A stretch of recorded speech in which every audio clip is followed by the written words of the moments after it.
¿Cómo le va? Le tengo una gran noticia. Es viernes, estamos cerrando la semana, por supuesto. Lo hacemos con todo el gusto. Gracias por acompañarnos y por mantenerse en la señal de Telesur. Mi nombre es Daniel Rosas y si me permite vamos a iniciar esta emisión de Impacto Económico con los titulares que hemos preparado para ustedes. En nuestro mundo hoy tendremos que en Camerún, a pocas semanas de las elecciones presidenciales de octubre, los ciudadanos se encuentran en una encrucijada. En nuestro expediente económico, el gobierno de Cuba actualizó el balance sobre las consecuencias del bloqueo económico de Estados Unidos. Y en nuestro recorrido digital, México y Canadá en una alianza estratégica para fortalecer la cooperación. De esto y más hablamos en esta emisión.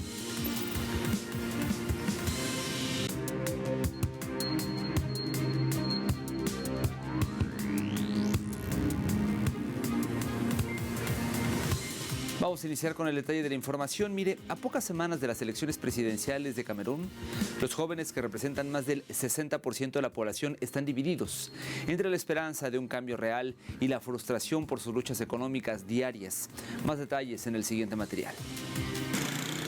En Camerún se acercan las elecciones presidenciales de octubre. Los jóvenes que representan más del 60% de la población se encuentran en una encrucijada, ya que la tasa oficial de desempleo ronda el 6,23%. Asimismo, innumerables licenciados y personas en busca de empleo sobreviven en la economía informal. Solo esperamos que las cosas mejoren, porque la situación del país empeora cada día y esperamos que quien gane las elecciones se dé cuenta de la situación y de los inconvenientes que tenemos todos los ciudadanos. Esa es la única razón por la que queremos votar. Y es que la población joven de Camerún está dividida entre la esperanza de un cambio real y la carga de sus luchas económicas diarias. Como ciudadano, es mi derecho de nacimiento. Es un momento en el que debo decidir el destino de este país para los próximos 7 años, y lo hago con mucho optimismo. Mi generación, los jóvenes nacidos en los 90 y principios de los 2000, ya no somos pacientes. Estamos al límite de la paciencia para vivir bajo el liderazgo de una sola persona. Así que creo que emitiremos el voto de la esperanza el 12 de octubre de 2025. Analistas indican que pese a que el país ha atraído inversiones extranjeras y ha mantenido un crecimiento moderado durante años, el desempleo juvenil sigue siendo elevado. La percepción generalizada es que la prosperidad no llega a todos los rincones ni grupos sociales. Asimismo, persisten desigualdades regionales acentuadas por los conflictos armados internos. Y en otros temas, mientras los precios internacionales del oro siguen alcanzando máximos históricos, Dubái, un centro clave para el comercio mundial de oro en los Emiratos Árabes Unidos, pues ha experimentado un aumento significativo en la actividad de su mercado de inversión en oro. En cuanto a los canales de inversión, Dubái ofrece diversas opciones a los inversionistas, desde la apertura de cuentas bancarias de oro y la inversión en productos financieros, hasta la compra directa de lingotes y monedas de oro. Un informe de la Bolsa de Oro y Materias Primas de Dubái muestra que en el primer semestre del año su volumen de negociación en contratos de oro al contado alcanzó los casi 47 millones de dólares estadounidenses, un aumento interanual del 200% con un incremento promedio diario del 30%. Creo que la mayor ventaja para los inversores que poseen oro físico es la mayor sensación de seguridad que proporciona. Sin embargo, también viene con el inconveniente de almacenamiento. La situación es diferente cuando se trata de transacciones digitales que utilizan instrumentos financieros. Hoy en día, muchas empresas locales e internacionales en Dubái ofrecen plataformas para este fin. Estas plataformas tienen las ventajas de alta liquidez, facilidad de negociación y no necesidad de almacenamiento. Además, los inversores pueden realizar compras con cantidades relativamente pequeñas. India es un socio importante en el desarrollo del mercado del oro de Dubái. Hay muchos factores que mantienen a la India a la vanguardia del consumo de oro, siendo el más significativo las tradiciones culturales de la India. La reforma social y económica del gobierno del canciller alemán Friedrich Merz ha suscitado diversas reacciones en todo el país. El alto funcionario pronunció un discurso en el Bundesbank donde, enfatizando que Alemania se enfrenta a un momento crítico y que necesita tomar una decisión importante en el futuro, pues dijo, o destacamos en este caso, que el nuevo gobierno de Merz planea abordar el envejecimiento de la población y la presión fiscal y la equidad social mediante la reforma. Analistas señalan que el gobierno de Merz, propuso reformas bajo la presión de una elevada deuda y altas expectativas, y su lógica es mantener la sostenibilidad de los sistemas fiscales y de bienestar, liberando así el potencial económico del país. Y el ajuste fiscal enciende a Francia con una jornada de huelga y bloqueos en todo el país. Los sindicatos que convocaron a huelga se están presionando para que se abandonen los recortes presupuestarios y de esta manera las congelaciones también de la asistencia social y otras medidas de ajuste que, según los opositores, afectarán aún más los bolsillos de los trabajadores mal pagados y de clase media, y que desencadenaron el colapso de sucesivos gobiernos que intentaron impulsar ahorros. Asimismo, los sindicatos han denunciado las propuestas presupuestarias de los gobiernos minoritarios de Macron, debilitados por su falta de mayoría confiable en el Parlamento, como brutales y punitivas para los trabajadores, los jubilados y otras personas vulnerables. En cualquier día normal de la semana, esta estación detrás de mí estaría repleta de viajeros agobiados. En cambio, está casi vacío. Las puertas de metal están caídas y la estación inmediata está cerrada. Comenzó en línea antes de extenderse a las calles, y ahora las manifestaciones se extienden desde las grandes ciudades hasta los pueblos pequeños, dirigidas no solo al presidente Emmanuel Macron, sino también a su nuevo primer ministro traído después del colapso del gobierno la semana pasada. Las fuerzas de seguridad se han desplegado intensamente, preparándose para bloqueos y posibles disturbios. En el centro de todo está el nuevo presupuesto del gobierno, denunciado como austeridad, pero la ira es más profunda, por los salarios, el costo de vida y el propio liderazgo de Macron. Le cuento ahora que los precios de la gasolina en Canadá repuntaron el alza de la tasa de inflación en general, según los datos de la Oficina Nacional de Estadísticas del país norteamericano. La tasa de inflación anual subió 1,9% en agosto, el último dato económico que se publicará antes de la próxima decisión sobre tasas de interés del Banco de Canadá, que según los economistas anticipan que se recortarán en 25 puntos base. Los precios de la gasolina cayeron a un ritmo de más de 16% en julio y estaban a la baja en agosto, y han mostrado una descendencia desde la eliminación del precio del carbono al consumidor en abril. Los precios de los comestibles aumentaron un 3,5% el mes pasado en comparación con el mismo periodo del año anterior. En particular, el precio de la carne aumentó un 7,2%, y por otra parte, los precios de los servicios de viaje cayeron un 3,8% el mes pasado, en parte debido a la menor demanda de viajes a Estados Unidos. Y mire, la Reserva Federal de Estados Unidos redujo el rango objetivo para la tasa de interés de los fondos federales en 25 puntos base, a entre 4 y el 4,25%, e indicó la posibilidad de 2 recortes más a finales de este año. En este contexto, la Reserva Federal suele mantener las tasas de interés en un nivel alto para controlar la inflación de forma sostenible, pero esta vez triunfaron las preocupaciones por el empleo, a pesar de que la inflación se mantiene por encima del 2%.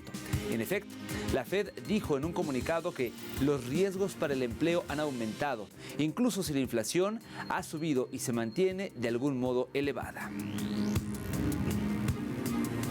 Supongo que eso es más o menos lo que la gente esperaba. No sé si personalmente, dada la situación de la inflación, creo que este no es el mejor momento para recortar las tasas. Permítanos hacer una primera pausa en la emisión del día de hoy, pero no se vaya. Al regreso de nuestro expediente económico estaremos hablando del gobierno de Cuba, que ya actualizó el balance sobre las consecuencias del bloqueo económico de Estados Unidos. Le tengo detalles al volver.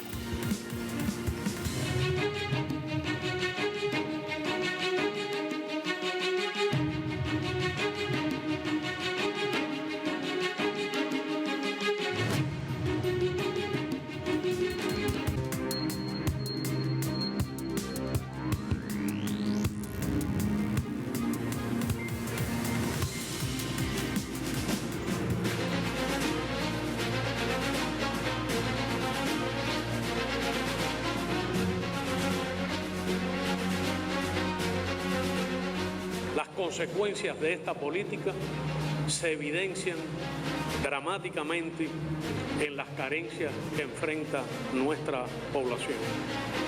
Esta realidad es innegable, es tangible.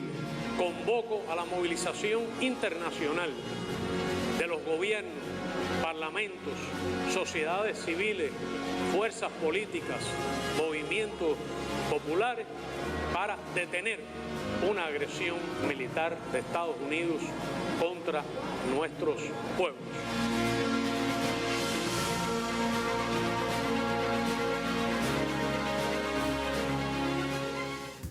El gobierno de Cuba ofreció un balance sobre las afectaciones del bloqueo ilegal que Estados Unidos ha impuesto a la mayor de las Antillas por más de 60 años ya.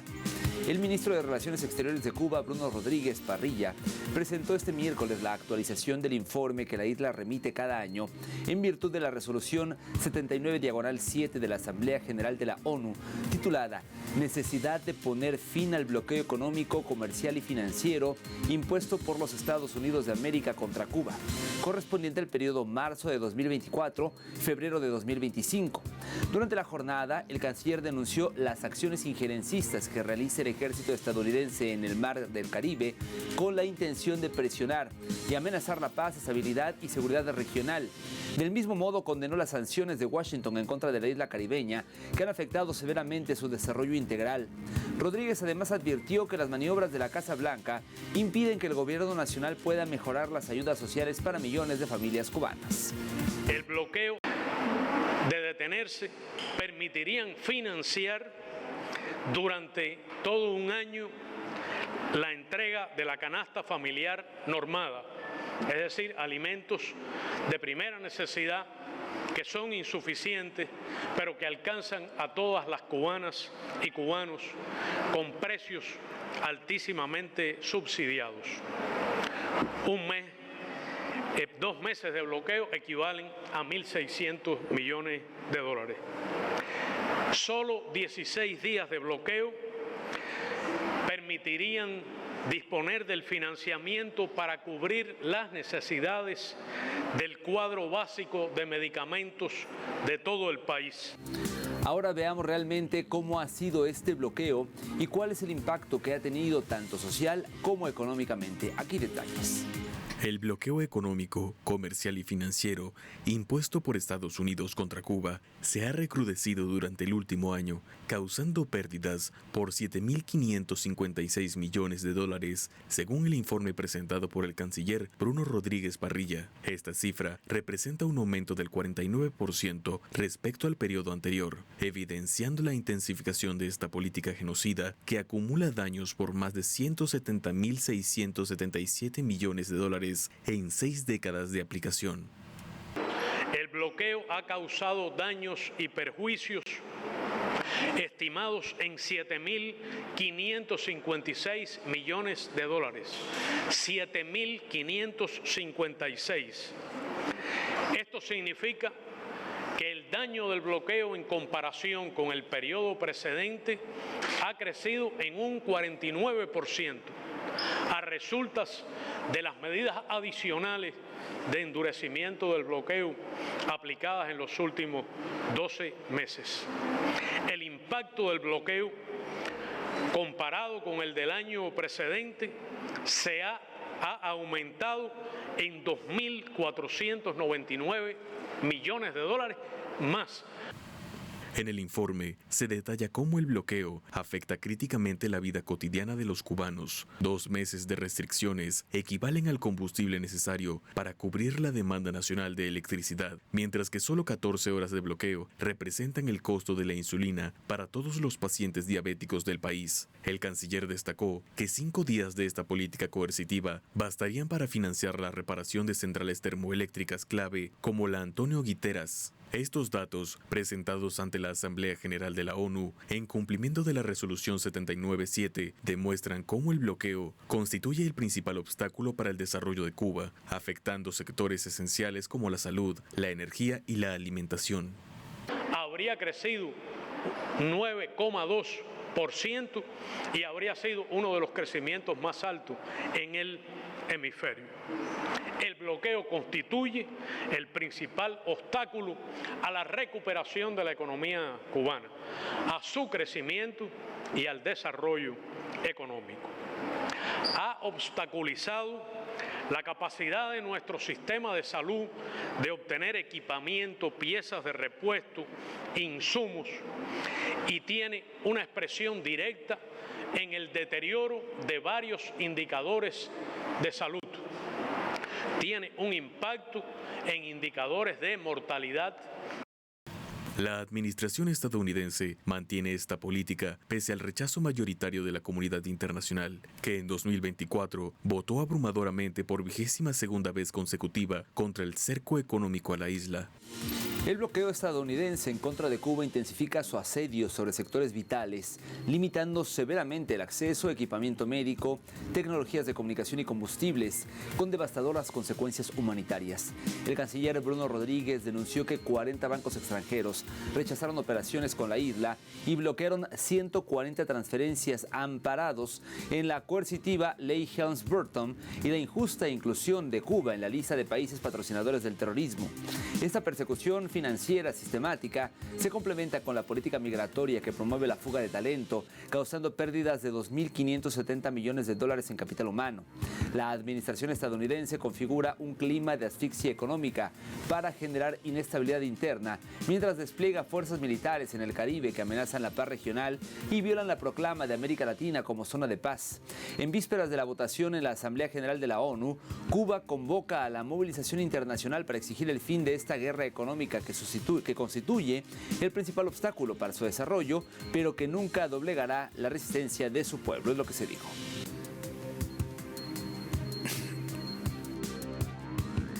Considerará la resolución, el proyecto titulado Necesidad de poner fin al bloqueo económico, comercial y financiero impuesto por los Estados Unidos de América contra Cuba.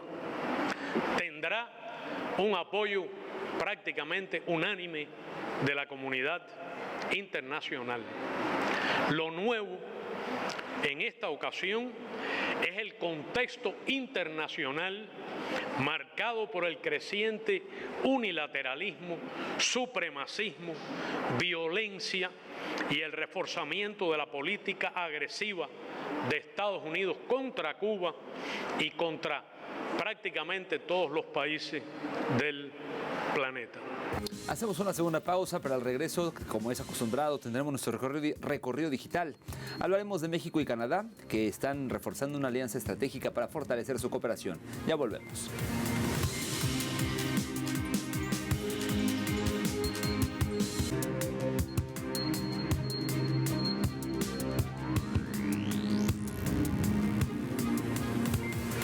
Estamos de vuelta en Impacto Económico y es momento de iniciar nuestro recorrido digital. Lo hacemos con la agencia de noticias Prensa Latina que titula México y Canadá en alianza estratégica para fortalecer su cooperación. De acuerdo con esta información, la presidenta mexicana Claudia Sheinbaum y el primer ministro canadiense Mark Carney elevaron el marco de cooperación entre ambos países a una asociación estratégica integral a pocos meses del inicio de la revisión del TEMEC, del Tratado de Norteamérica.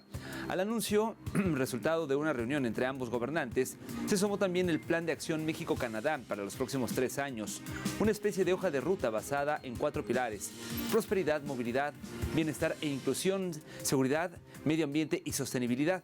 Según datos oficiales, Canadá es el tercer país con mayor inversión en México, en tanto las exportaciones de esta nación latinoamericana crecieron 70% al pasar de 11,1 mil millones de dólares a 18,9 mil millones entre 2020 y 2024. Por su parte, CGTN en español nos muestra en su titular Conexión Transpacífica cómo el puerto de Tai Sang fortalece la logística hacia América Latina. Las cifras más recientes lo confirman. Entre enero y agosto de 2025, el puerto movilizó 5,8 millones de contenedores, lo que supone un incremento interanual del 2,2%, se dice en este texto. El impulso proviene en gran medida del comercio internacional. Solo en los primeros meses del año, el puerto gestionó 86,5 millones de toneladas de carga destinada a mercados extranjeros, un aumento del 11,7% respecto al mismo periodo de 2024. Y para cerrar nuestro recorrido digital lo hacemos con TV Bricks, que titula Egipto y Bielorrusia amplían el comercio a través de una plataforma bursátil. Una delegación de la Bolsa Universal de Productos de Bielorrusia llegó a un acuerdo con Egipto para crear un puente comercial electrónico con el fin de aumentar el intercambio mutuo de bienes. La decisión fue tomada en el marco del Foro Empresarial Bielorruso-Egipcio en El Cairo. Las partes definieron los principales productos de exportación. Bielorrusia planea suministrar a Egipto productos lácteos, aditivos para piensos y madera cerrada, y a su vez El Cairo está dispuesto a exportar puré de frutas, concentrados de jugos, productos de polímeros y semillas de cultivos agrícolas.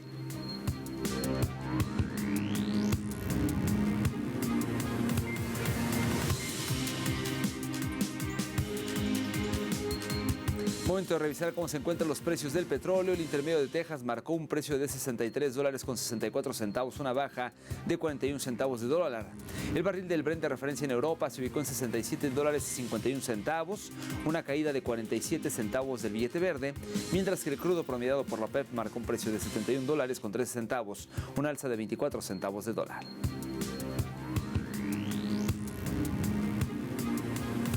Llegamos así al final de esta emisión. Recuerde que en telesurtv.net está toda más información a su alcance. Y por supuesto le invito a seguirnos en nuestras cuentas de redes sociales, particularmente en X, @TelesurImpactoE y @DanielTelesur. Me despido por ahora, pero usted siga en la señal de Telesur. Gracias.